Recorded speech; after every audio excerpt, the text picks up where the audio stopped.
Welcome to our channel. Today we how to withdraw from a real estate syndication with CrowdStreet, complete guide step by step clearly.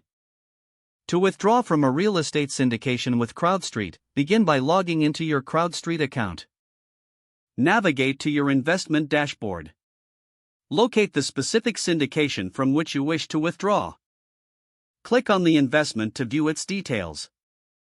Review the offering documents to understand the withdrawal terms. Make sure you are aware of any penalties or restrictions related to early withdrawal. Find the withdrawal option on the investment page. Click on the withdrawal link to initiate the process. Fill out any required forms or information requested. Provide the amount you wish to withdraw, if applicable. Review your submission carefully to ensure all details are accurate. Confirm that you understand any implications of withdrawing, such as reduced returns or loss of equity. Submit your withdrawal request.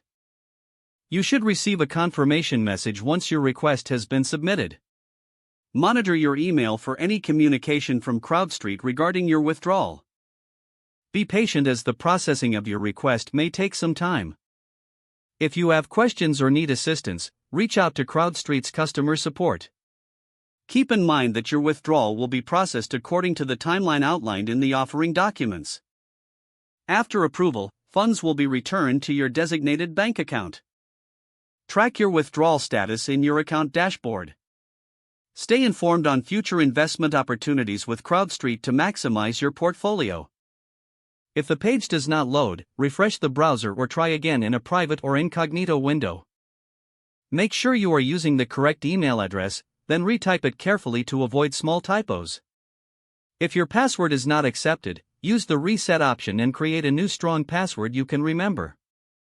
Check your spam folder for verification or security emails, then complete any requested confirmation steps. Enable two-factor authentication if available to improve account security and reduce unauthorized access risk. After signing in, review your profile details so your contact information and settings are accurate and current. If you see an error message, note it down and try again after restarting your device and internet connection. Don't forget to like this video and subscribe to our channel for more step-by-step tech guides.